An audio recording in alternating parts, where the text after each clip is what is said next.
What's going on? It's your boy DameSmiff, and today we're going to talk a little bit about finances as a musician. And if you're interested in this, make sure you like, share, and subscribe. So, we're going to talk about finances in a basic form. We're not going to get into the details of things. So, if you're looking on how to get rich, put it in the comments and I can link you to some cool people. But essentially, as a musician, your biggest one of honestly, yeah, one of your biggest resources is going to be money, right next to your health, of course. But money is going to be a big thing for you as a musician because you're going to want cool stuff, right? You want to wear cool things, eat cool food, and be in cool places, right? But there are things you have to have in place to make sure you're doing that. So if you're a young musician, these tips might help you out, and if you're an older musician, these tips probably will help you out. So one of the first things I had to do as a musician was understanding my responsibility as a musician, right? So when you decide I'm going to play the drums, I'm going to be a drummer, what you've officially have done when you said that out loud, because words are like spells with letters that make things happen. What you've officially done is you've created a job. You basically said, now I have to play drums for money or for a living because you can get payment in other ways, but you basically created a job, and you're going to need to be able to manage what you receive from your job so that you can keep this thing going and growing.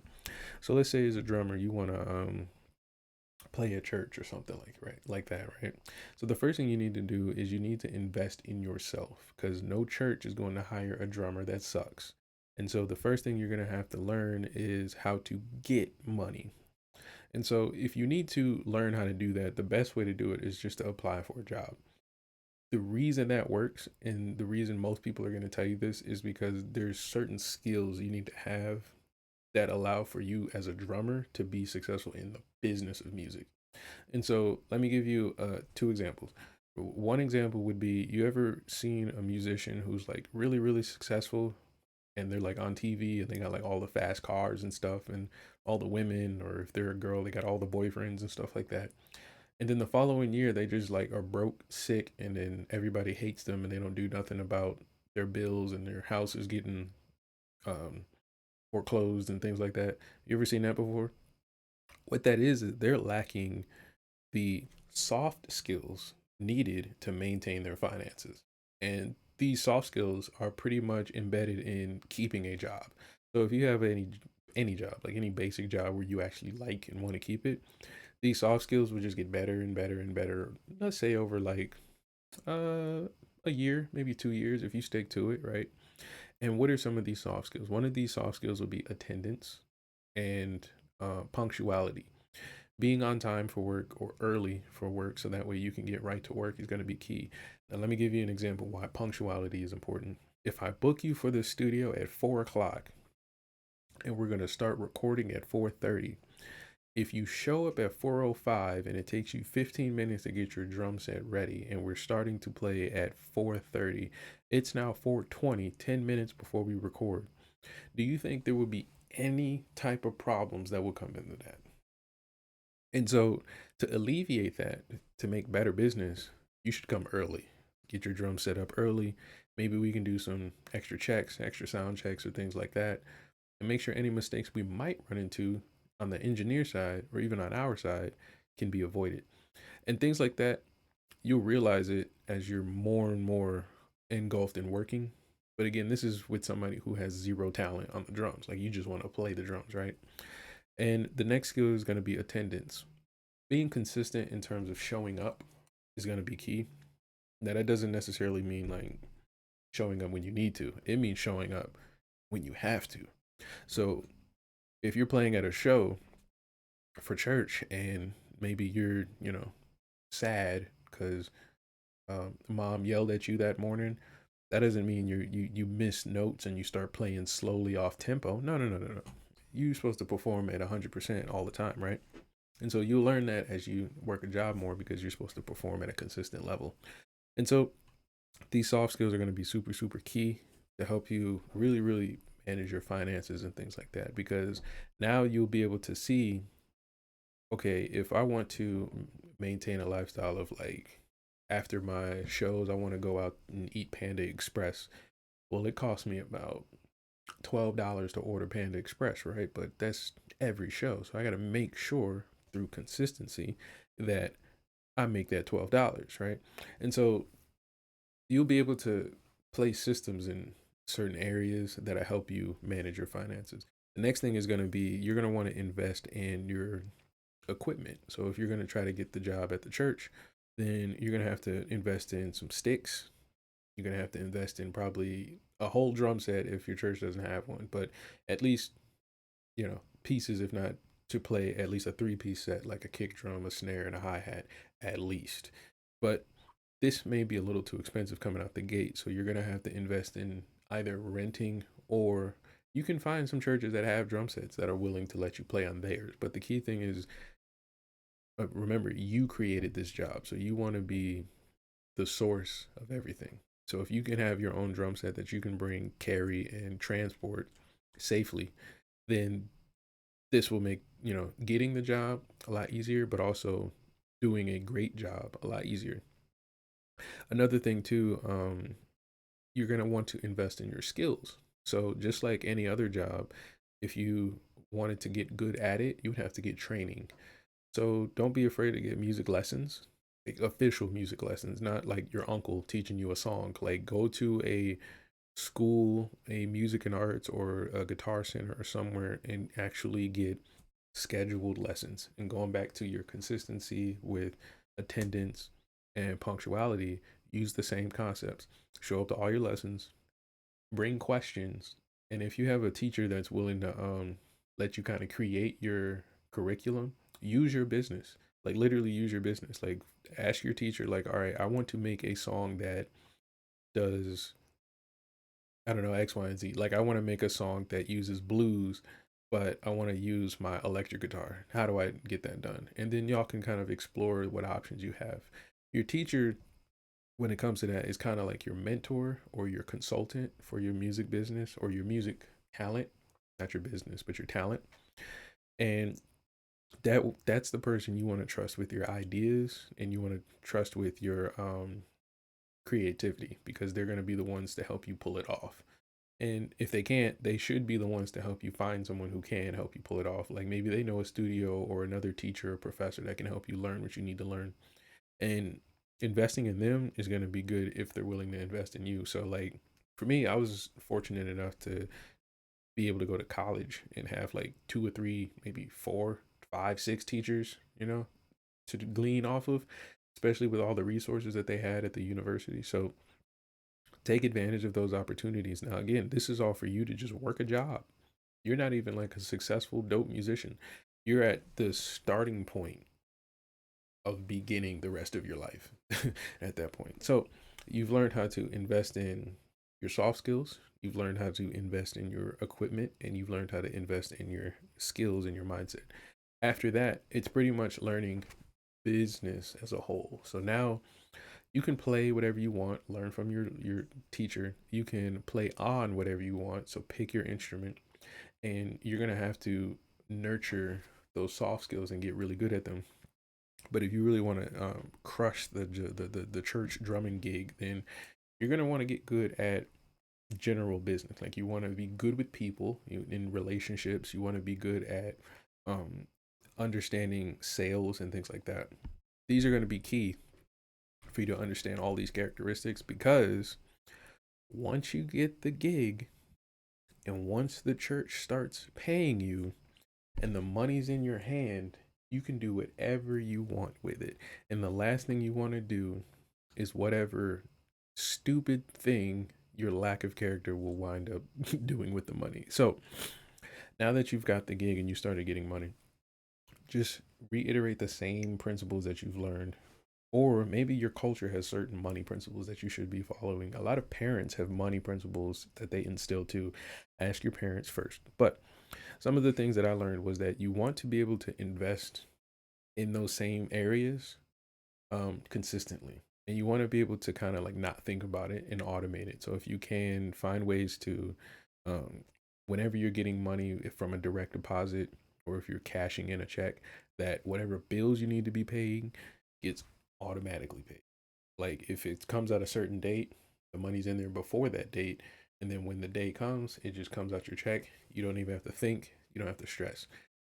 The reason that's important is because just like punctuality and attendance, it becomes a part of your lifestyle, just who you are. Paying your bills is just, you know, something you don't have to think about. Like, oh, I have a phone bill coming. Okay, cool, that's paid. Oh, I have a Apple Music bill coming. Oh, that's paid. I don't have to think about it. And then for a musician, it can be a expense that you may run into on accident. Like, oh snap, as a drummer, I broke a stick. That's cool. I can go pay for it. And, you can think about how you want to pay for it as far as like credit or cash or whatever. But having the consistency to be able to know where your money is going to be invested for the things you want from your investments is key. Now, for younger musicians, I know at least when I did, when I heard the word investment, it doesn't really ring off like bands or stacks or racks. Like it don't ring off the same. Like when you say investment, it don't ring off like 100 bands. If I give you 100 bands, you get 500 bands. Like that just sounds cooler. But if I tell you, if invest $10, you're gonna get $50. You're like, invest $10. What the fuck is that, right? So as a young musician, the key thing to understand is that this is something that you want to do because you have to do it, not because it's some kind of like get rich quick scheme. It's literally like, for example, if you played a video game, you have a health bar. On your health bar, there's a number. If that number gets to a certain point, your brain's gonna go, okay, I need to start filling this number back up, right? This number needs to stay at a certain point for me to not feel this way, right? What poverty is staying at those lower numbers and then constantly having to look for a little bit of health to get that number a little higher for it to go back down when you get hurt again. What investing is saying, I'm going to keep this at about 100, and if it gets to 10, I'm going to put it right back at 100. Because even though I don't need to put these 10 points back in to keep it at 100, it's best I stay at 100. It's just who I am, and that's the mindset that you need to have as a musician to be successful. I had to learn this. I had to see people learn it, and I had to see people not learn it. And so it's just one of those things that I'm saying it on this video right now, but some of you are going to hear me say it and it's still not going to click. And that was me for a minute. Like it was like, I don't see how it's working. But that's how it works. You have to literally wrap your mind around, okay, this is a standard I have and I'm not going to beat it. That's essentially kind of like one of the principles of investing in yourself. And now you want to think of things, now that you have the church gig, you want to think of things that you want to do, things that you need to do, and things that you're going to do. So if you're getting an income, things that you want to do is obviously you want to keep the job. So how do you keep your job? Those same principles. You want to be able to be on time. So if you need to travel, however you get to and from your church gig, invest in that so you can keep it up. If you take public transportation, you got to have a certain amount of money that you're setting aside for maybe your bus card or your Metro card or your Uber. And then if you have your own car, same for repairs, maintenance, gas, and things like that. You have to have that. Otherwise, you can't get to work. Or you have to have investment in both of those as an option, which means you're going to have less money to do what you want. So now you have to figure out, how do I keep all the parts needed to keep my job and do the things I want to do? Like, let's say you want to dress a certain way. You're working at a cool church and you're the drummer now and people know your face. Maybe you want to, buy some nice shirts and some shoes and maybe get your hair done every once in a while. These are luxuries, and get your hair done and things like that. Um, you're going to have to learn how to invest or budget the amount of money you're getting in order to fit these things. So one of the cool tricks that somebody taught me was an older musician. He was like, what people started doing was they started buying like whole outfits when they went out, and that's not how you want to do it, especially starting out as a musician. So say you're getting a chunk of your church check, you're going to invest in everything you need to keep your job, has to be taken out, right? So whatever's left, you buy like one really cool clothing item, just one. And then the next check, you buy another piece. And then eventually you'll have interchangeable pieces in your wardrobe to where you just generally have a nice looking wardrobe where buying smaller things makes it look better. And what that would look like is on one day you will buy a really cool button up shirt for church. That's one check. But then the next check you'll buy some really cool pants. Then the next check you may buy some really cool shoes and socks. You essentially now have an entire outfit.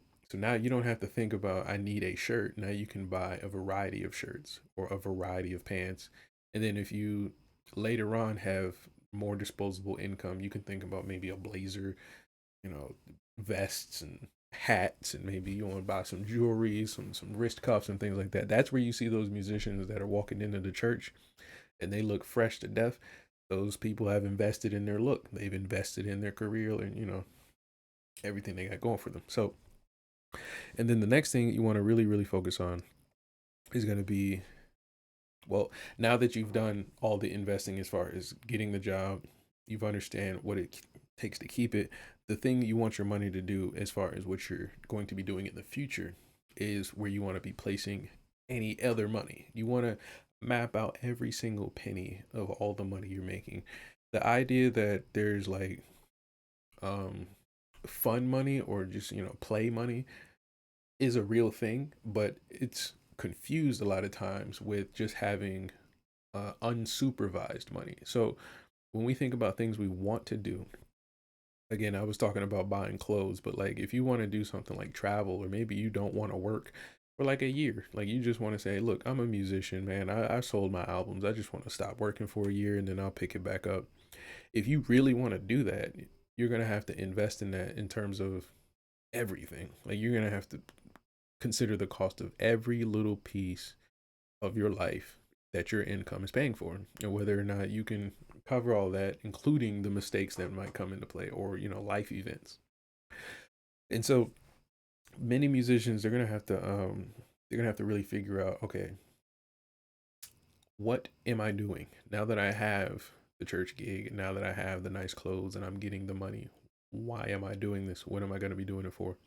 Then you can start investing into future endeavors. So for me personally, I use myself for an example. For me, this channel is one of those endeavors as an income stream. So like investing in this with my regular job is pretty much how this works, right? And so if anything were to happen with anything outside of this, I could still have this. But if anything happens to this, I still have all the outside stuff.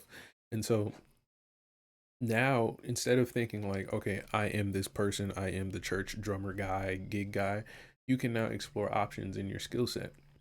As a church drummer, you can teach drumming. You can also consult with other, you know, worship groups and things like that, depending on your experience level and how you can understand consulting and things like that. You can also consider sponsorships. If you're really good at sales, you can understand how your drumming can help influence people to purchase a product. And if you have a really good sense or characteristic of good sense when it comes to your sales, you can sell people products that will actually help them. So that's where you'll see musicians getting sponsorships from like um, medicinal products, or maybe like really good healthy foods and things like that, or just good services. They just want to promote like a good retreat for their church or something like that. There's really good ways that you can help people, the world, and society through you being in the position that you've invested yourself to be in. And that all came through your mindset around money. It didn't come around you being a really talented drummer, you being a nice guy or girl or anything like that. In our example, it was simply because you committed to saying, I want to be a drummer. And I walked you through every step on how you can develop the soft skills to be capable of getting the gig, from the soft skills of being persistent, making sure your attendance is good, and then also investing in your knowledge of the skills so that way you can perform, getting the gig and knowing what to do when you receive your payment, meaning like investing in things to help you maintain yourself in your job, make sure you're paying into your bills and transportation so that way you can keep the job and the flow of money going. And then also being able to invest in yourself so that way you can grow. You're constantly learning new things, you're buying new clothes, maybe not trying new equipment, buying new drum sets, you know, and just upgrading your aesthetic and style. And then lastly, you're picking out things that you can do with this to help drive your entire world around you better. Meaning you're able to shape people who watch you drum into possibly inspiring someone else to drum or inspiring them to be drummers themselves. Like you can have somebody who's watching you play at church and say, "Hey, son, look at that drummer right there. He's doing really good. Maybe you could be like him." Little things like that happen because you've decided early on to make the decision and then you've made intentional steps. And so, if this was helpful to you, let me know and I'll make more videos like this. This is just something that kind of just popped in my head. I wanted to help, younger musicians kind of grasp why it's important to really, really, really hone in on your mindset around money and get out of the poverty mindset of just buying crap just to buy it. It's easy. It's very easy. It's just a matter of doing what's called exponential growth, and we'll talk about that in another video. But this was helpful. Make sure you like, share, and subscribe. It's your boy DameSmiff, and I am out.